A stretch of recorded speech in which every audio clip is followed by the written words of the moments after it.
আমি আমার মায়ার নবীরে দুনিয়ায় পাঠাবার আগে তার বাবার চেহারা থেকে আলাদা করে ফেলেছি। কেমন মায়ার নবী আমার, দুনিয়া এসে জীবনে একবার আব্বা বলে ডাক দিতে পারলেন না, বাবার চেহারাটাও দেখতে পারলেন না। 6 বছরে মা হারায় গেল। রহমতের নবী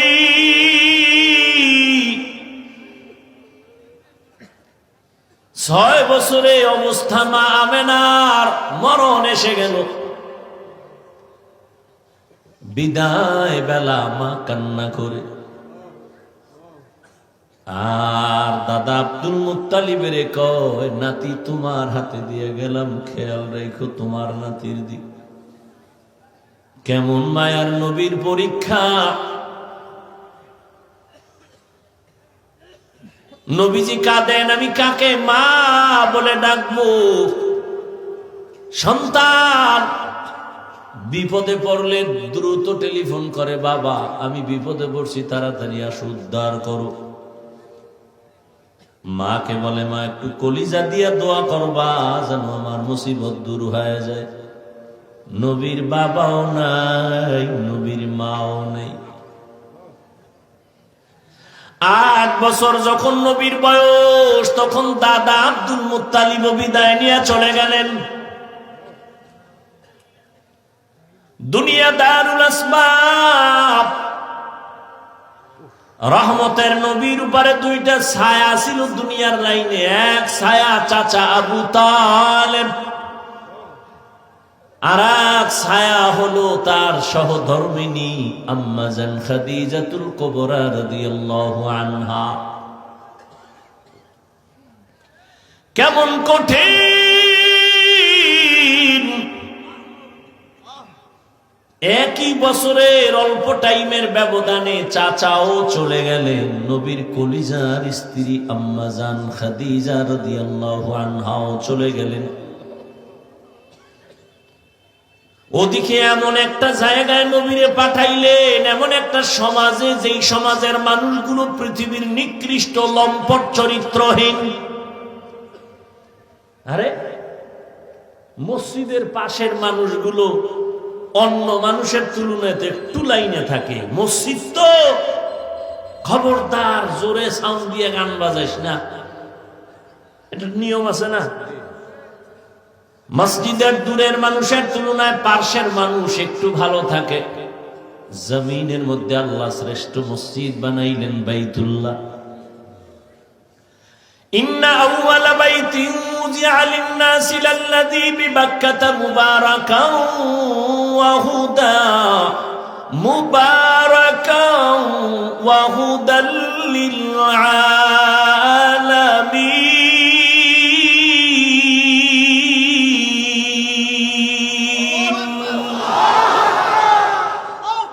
পৃথিবীর শ্রেষ্ঠ ঘর বাইতুল্লাহ।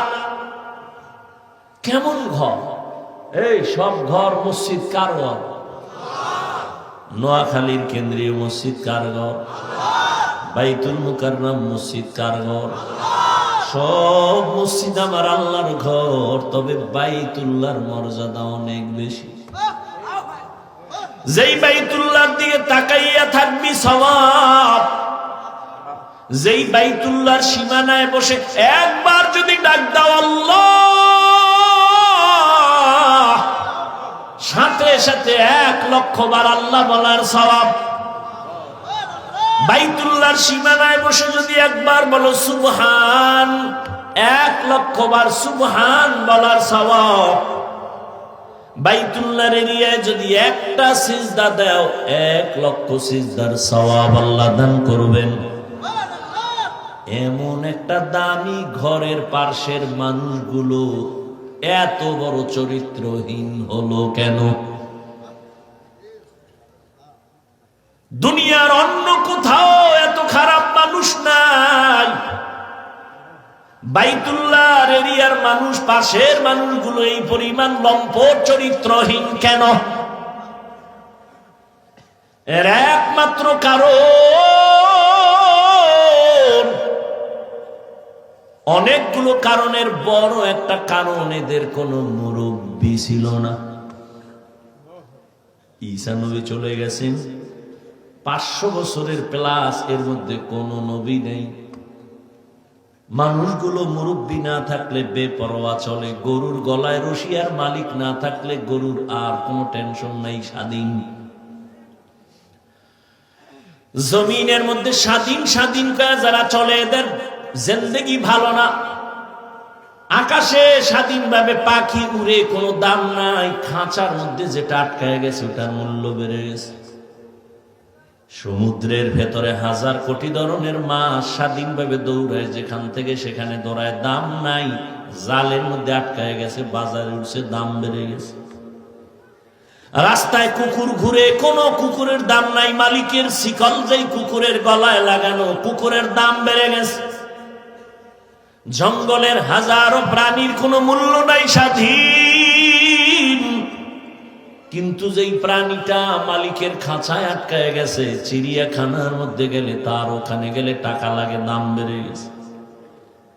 ঠিক ও বৃহত্তর নোয়াখালীর মুসলমানেরা, স্বাধীনভাবে তুমি চলবা, কোনো মূল্য নাই। কালেমার রশি গলায় লাগায় রসুলের তরিকায় আলেম রে মাইনা চলবা, তোমার দাম এতটাই বাড়বে, নূরের সৃষ্টি ফেরেশতার থেকেও বেশি। ভাইরা আমার, বাইতুল্লাহর মানুষ খারাপ কেন? কি নাই? কোন মুরব্বী নাই, কোন আল্লাহর নবীও আসেন নাই। যখনই মুরব্বী হইয়া রহমতের নবী আসলেন, রহমতের নবী যখন আইসা উম্মতের সুন্দর আদর্শের দাওয়াত দিলেন, মানুষগুলো সেই চরিত্রহীন মানুষ এতটা দামি হয়ে গেল। আল্লাহ বলেন, জিবরাইল লিস্টি নিয়ে রহমতের নবীরে দেও, এই লিস্টিতে যাদের নাম আছে সবাই বিনা হিসাবে জান্নাতি।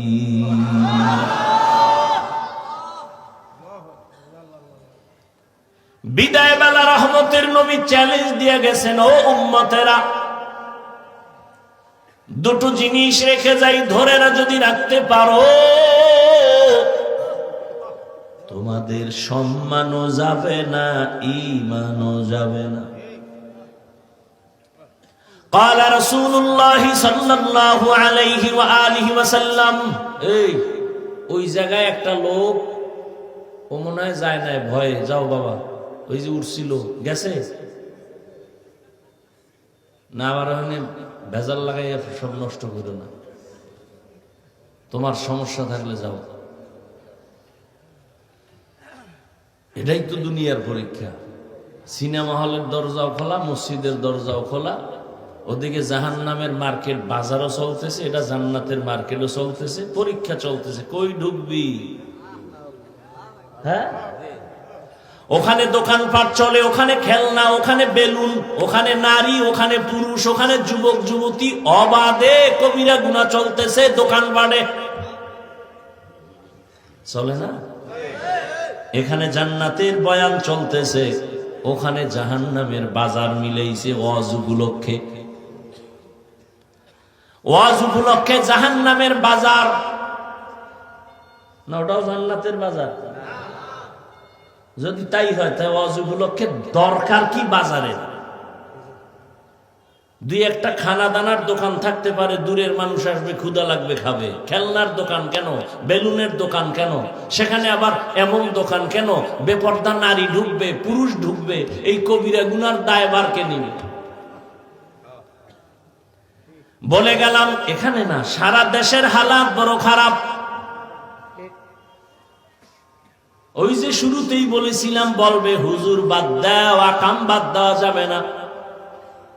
ওয়াজে আসে, বেলুন কিনছে, বেলুন, প্লাস্টিকের মাছ, মোনাজাতের পরে কান্দে লইয়া ঝুলায় ঝুলায় বাড়ি যাবে। ম্যাডাম কইবে, ওয়াজের তে কি পাইছো?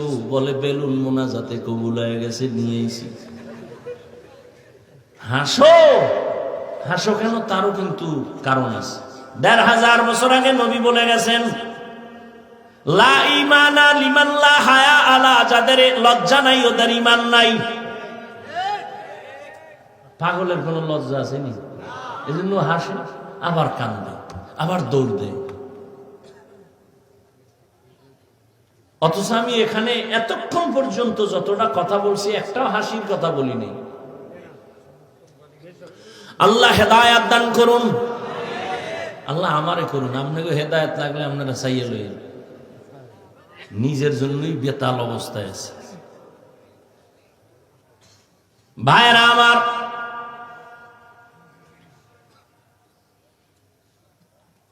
বড় কঠিন হালাত। ও পর্দার আড়ালের আম্মা জানেরা, আসেনি? আছে? নোয়াখালীর মহিলারা আওয়াজ শুনে কি শুনবে? হেরা যে আয়ার ডাইনি মামে কতটি ক্যাসেট লইয়া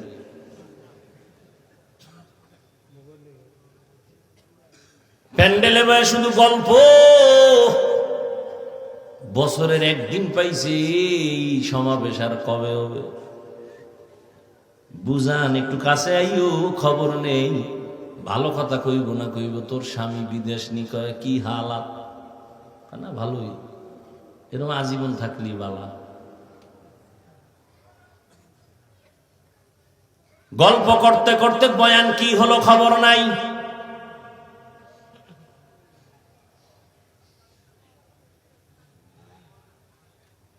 বয়ানের প্রয়োজনীয়তাই মনে করে না, গল্প করে করে আসছে, আবার বাসায় যাবে। অথচ আম্মাজানদের বয়ান বেশি শোনা দরকার। বাবার তুলনায় মায়ের অবদান সন্তানের উপরে অনেক বেশি।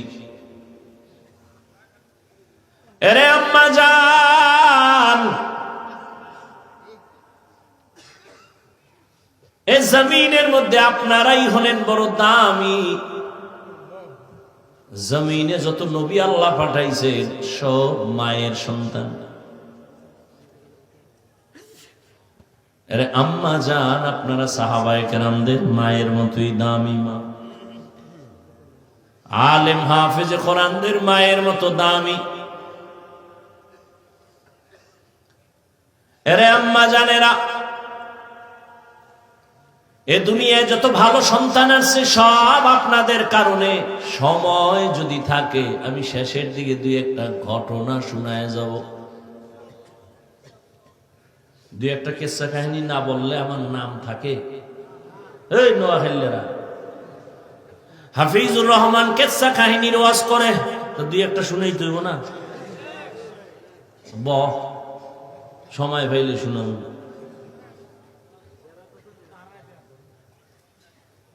তবে শুনিয়া রাখিস রে নোয়াখালীর যুবক,